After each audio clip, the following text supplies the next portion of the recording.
Hello friends, స్కూల్కు వెళ్ళే పిల్లలను సరిగా చూసుకోవాలి. అప్పుడే వారి లైఫ్ బాగుంటుంది. వారికి చిన్నప్పటి నుంచి కొన్ని విషయాలను చెప్పాలి. స్కూల్ పిల్లల కోసం చిట్కాలు. ఈ డిజిటల్ యుగంలో పాఠశాలలకు వెళ్ళే పిల్లలు ఎక్కువగా స్క్రీన్లు, ఎలక్ట్రానిక్ పరికరాలను ఉపయోగిస్తున్నారు. వారి కంటి చూపు దెబ్బతింటుందని తల్లిదండ్రులు ఆందోళనను పెంచుతున్నారు. ఆరోగ్యకరమైన కంటి చూపును నిర్వహించడం అనేది పిల్లల విద్యా పనితీరుకు మాత్రమే కాకుండా మొత్తం శ్రేయస్సుకు కూడా ముఖ్యమైనది. ఆరోగ్యకరమైన దృష్టిని ప్రోత్సహించడానికి తల్లిదండ్రులు, అధ్యాపకులు కంటి ఆరోగ్యాన్ని రక్షించే, మెరుగుపరిచే అలవాట్లను ప్రోత్సహించాలి. ఎక్కువ స్క్రీన్ సమయం కంటి ఒత్తిడికి దారితీస్తుంది. ఇది తలనొప్పి, అస్పష్టమైన దృష్టి, పొడికళ్ళు వంటి లక్షణాలకు కారణమవుతుంది.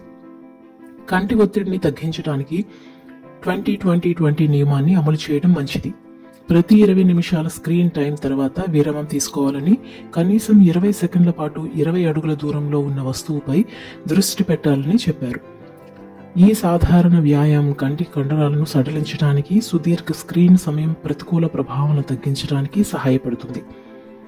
నిపుణుల అభిప్రాయం ప్రకారం ఆరుబయట కార్యకలాపాలలో పాల్గొనడం వల్ల శారీరక ఆరోగ్యం మెరుగుపడటమే కాకుండా కంటి చూపు ఆరోగ్యంగా ఉండేందుకు కూడా సహాయపడుతుంది.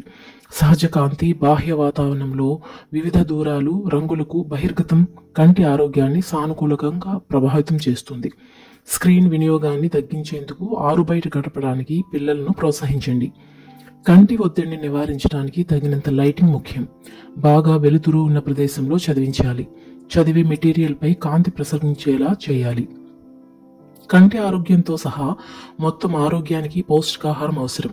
విటమిన్లు ఏ, సి, ఈ, జింక్, ఒమేగా-3, కొవ్వు ఆమ్లాలు వంటి ఖనిజాలు అధికంగా ఉండే ఆహారాన్ని తినమని పిల్లలను ప్రోత్సహించండి.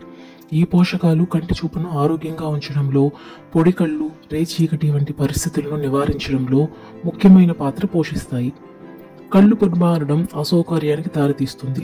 పిల్లలను కళ్ళను బాగా హైడ్రేట్ చేయడానికి, సరిగ్గా పనిచేయడానికి, రోజంతా తగినంత నీరు తాగడానికి వారిని ప్రోత్సహించండి. మీ బిడ్డకు ఎలాంటి దృష్టి సమస్యలు లేకపోయినా క్రమం తప్పకుండా కంటి పరీక్షలు చేయించుకోండి. మీ పిల్లల వయస్సు ఇప్పటికే ఉన్న ఏవైనా కంటి పరిస్థితుల ఆధారంగా నిపుణుని ప్రయత్నించండి. పిల్లలు ఎలక్ట్రానిక్ పరికరాలను ఉపయోగిస్తున్నప్పుడు స్క్రీన్ నుండి సరైన దూరం ఉండేలా చూసుకోండి. స్క్రీన్ కంటి స్థాయిలో ఉండాలి. చూసే దూరం సుమారుగా చేయి పొడవు ఉండాలి. చదివేటప్పుడు పిల్లల భంగిమపై శ్రద్ధ వహించండి. వంగడం వంటి సరికాని భంగిమలు కంటి ఒత్తిడి, అసౌకర్యాన్ని కలిగిస్తాయి.